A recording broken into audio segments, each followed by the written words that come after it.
Hey, what's up? This is Zach here at the ETH Media House in Brussels. Super excited to be here for this event. Can't wait to talk more about ETH Denver, what's been going on. Before we sort of kick things off, do you want to give a quick intro, who you are, your name, and sort of, the company that you're representing or group that you're representing? Yeah. Sure. I'm Russell Castagnaro. I'm the investment steward for Bufficorn Ventures, which is the investment arm of ETH Denver. I was the chief of staff last year for ETH Denver and a very happy participant in SporkDAO, the event DAO that's all around ETH Denver. Awesome. So just kind of to, get into, for people who are just hearing about ETH Denver, or I guess haven't attended yet, as I should say, they've heard about it and they're already excited to go next year. What should they know about SporkDAO? Well, you probably heard that ETH Denver is magic. It is. It's where all the teams emerge from winter and come out with all their new stuff that they've been doing. Company after company has been launched at ETH Denver, or a team has come out of the hackathon there. ETH Denver started as a hackathon before anything else, and so we've been doing it this will be the 8th year next year, and last year I think we had 22,000 people. So it's the largest every year, and we're looking forward to it being even bigger. We've got a DAO, which is SporkDAO, which is not only is it a DAO, but the DAO is the governance method for the Colorado Cooperative Association. So it's a legal entity as a cooperative. It owns both Bufficorn Ventures and ETH Denver. And so when you go to ETH Denver, you get this token that we give you for patronage. It's a patronage token. You can't buy it. And for showing up, you get like 52.8 Spork. And you can then, different things, if you're a speaker, if you're an investor, all sorts of different reasons, you get more of that. And then you can stake it in the official staking app at stake.sporkdao.io. And that's how you become a member. You stake it and you sign the membership book and you join. And then you are part of this community of communities that's built all around ETH Denver and all the other companies that are sponsors. And like you guys have been like a key element. Was it 2 years now? Yeah, it's our third year coming up. And it's all about the partnerships that we have, because we've got to work together to make Web3 really catch in a way that's going to bring on the next billion users. I completely agree, and I love it. It's my favorite event, and I can say that proudly. It's free and it's community oriented in every way, and that process that you described, honestly, by the time that you sort of describe it, you could do it. It's not. It sounds more complicated than it really is in terms of going and actually getting a ticket and staking the Spork. Can you talk about that process maybe? We're Web3, so everything has to suck. Yeah, it is. We try to onboard people, but not make it so you have to onboard to attend. So you can always buy a ticket to ETH Denver if you don't want to do anything. But if you are willing to, join the DAO and join the co-op, we are working to make it easier and easier. In fact, this year, I promise it will be the easiest year to onboard as a newbie. That is to log in, have a wallet, and not even know you have a wallet. Staking will be super easy for them. If you're a Web3 devotee, it's going to work the way you expect, that is completely counter to the natural intuition of any normal person that would come to this that hasn't been exposed. So last year we tried to sort of marry both of them together. And so both sides ended up getting kind of confused. This time we're focusing on, like, if you're a Web3 native, you know what to do. Here it is. And then if you're not, you go in through a nice, smooth Web2-like onboarding experience, and it's a magical go. And then if you want to buy, for whatever reason, you can buy your ticket too. That's really interesting. I mean, bringing people to the event it's cool because it's free. It makes it really accessible. But it's also just a really good way to sort of onboard people into Web3, because you're like, hey, come to this event. You do have to sort of, it's not a very difficult process. Like you said, it's very easy, but you do have to, create a wallet and sort of go through these steps that essentially does put part of your life on chain, which is really cool. And then through that, you enter this magical world that is ETH Denver, where you get to explore all these different sort of paths. I guess this is kind of just like a more broad question, and I guess take it however how you'd like. But after like so many years, how does it keep growing? How do you kind of keep the magic alive? Like, because it is special. Yeah. Yeah, I think part of any time you start like a new group, a new community, as it grows, it becomes less intimate and it's harder to maintain, because everybody who was there in the beginning feels this sense of camaraderie and unity there. And then everybody's going in different directions, and they come back to ETH Denver, and it's grown a little bit. And we used to be in the Sport Castle, which was great, but when we hit 7,500 attendees, we started having to use other buildings, and we were going to try and use like the South by Southwest model by just having things in different places. And what we found is that in the dead of winter in Denver is not the time you want people walking around and falling in ice and all that. People this year wasn't. It was actually this year nice, was so though. Nice. Global warming has a couple of advantages, I guess. But really focusing on the experience. So we want you to come in, and we say magical a lot. We have these mystical creatures like the Bufficorn and the spork whale. There's an octopus this year. This is one of our Bufficorns, and we even have an NFT, the Bufficorn Bill Brigade, that gives you different status. But we try to make it so that it's fun and wacky, but also you can go there. And this is the thing that I get tingly in my spine when I talk about this. People come to ETH Denver having little or no experience in Web3, or maybe they're a Web2 developer or something like that. They can come to Biddle Week, which is the 5 days before. So I think it starts on the 23rd next year.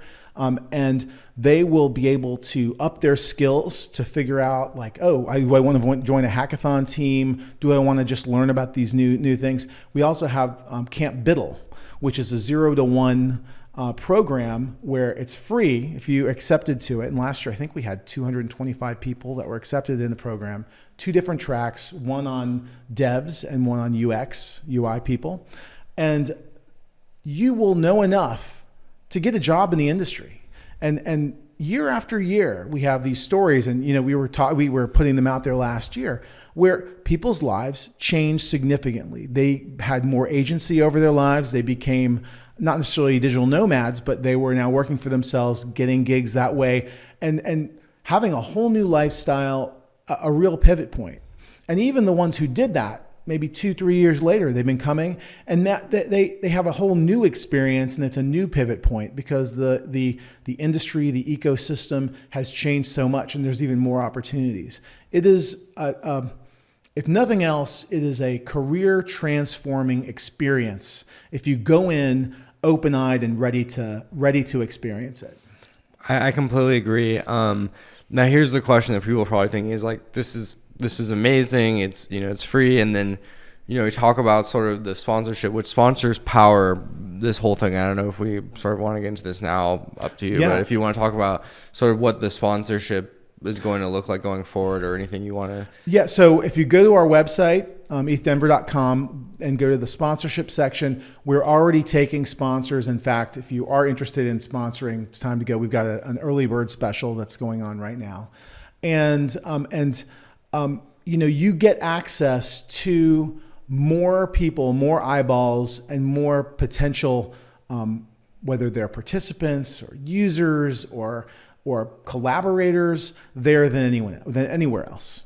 And it's a much broader, it's not super corporate, it's not super academic, it is across the board. You're going to get people who haven't experienced Web3 a lot, and people who were there, OGs that actually wrote the code that's still being used. Strong developer base, the strongest. Yes. And so there's just something there for just about anyone. So as a sponsor, you're going to get more bang per buck out of working with ETH Denver than, in my opinion, any other conference or any other Web3 event. Because we are so focused on the experience.